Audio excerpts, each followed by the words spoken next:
Hello everyone, welcome to another video. In this video, I'll show you a use case where you can interact with parent record and child record in Dataverse model-driven app on the same form. How is it possible?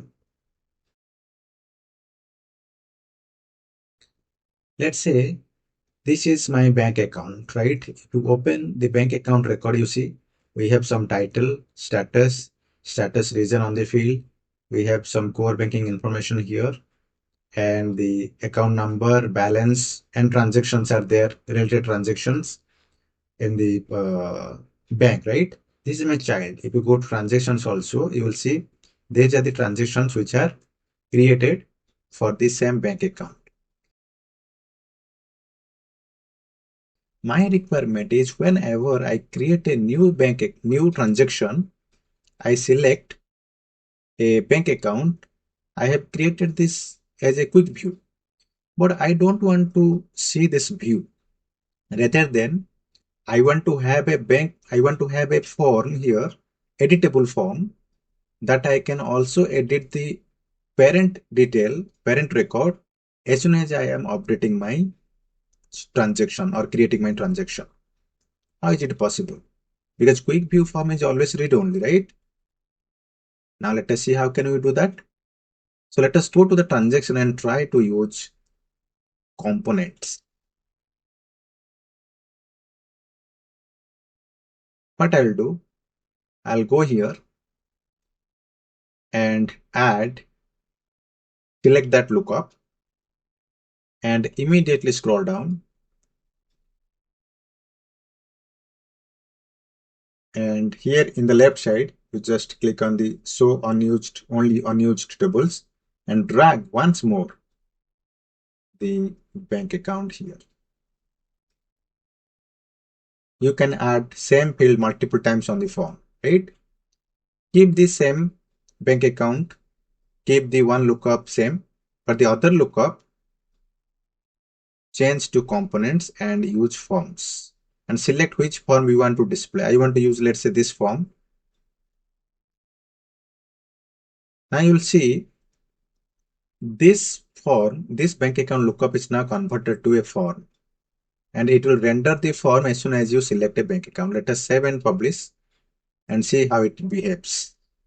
Let me open an existing transaction and create a new transaction to see the use case. I'll go here and refresh using Ctrl+Shift+R.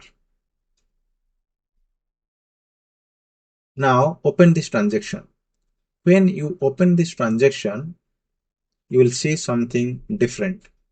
This is my bank account associated, and this bank account's details are available here in editable format. Here it is title, here it is the status you can change, and here the related transactions are available. Let me change it. I want to add something here. Customize or changing. This is my child record. Changing deposit to 6,000. So instead of 5,000, I will just use 6,000. Okay. And date I will use 14. Deposit. And at the same time, in the right side, which is the parent entity, I want to update saving bank for Abhishek Kumar. I'll just remove it. Mumbai branch. So this is your child record and this is your parent record. I want to send or save it at one shot. So click on save and close. Once you click on save, the data is saved. You see the primary field is also updated, whatever I am sending here. So at one shot, your child record is updated plus your parent record is updated also here. This is the information I have updated in the parent. This is parent record. And here also the deposit is also updated. This is child record. So using the form, you can also use the balance to recalculate. Now you understand, this is a roll-up column I have introduced. This is how you can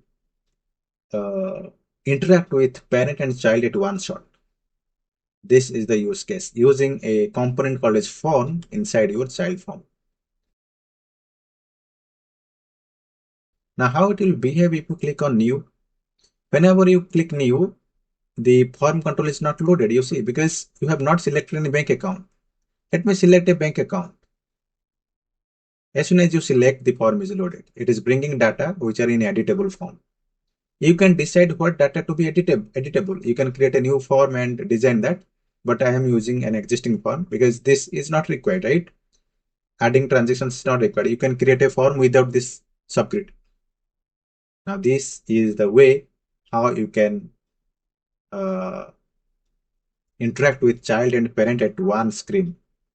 So they can share in the same form, same screen to update parent and child. Don't you think it is interesting? To learn more information about this, entire Dynamics, Power Platform, Dataverse, Azure, everything, if you need a practical training from experts or from me, let me know. Thank you for watching. To get more technical videos on Azure, Power Platform, and Dynamics 365, please like, share, and subscribe.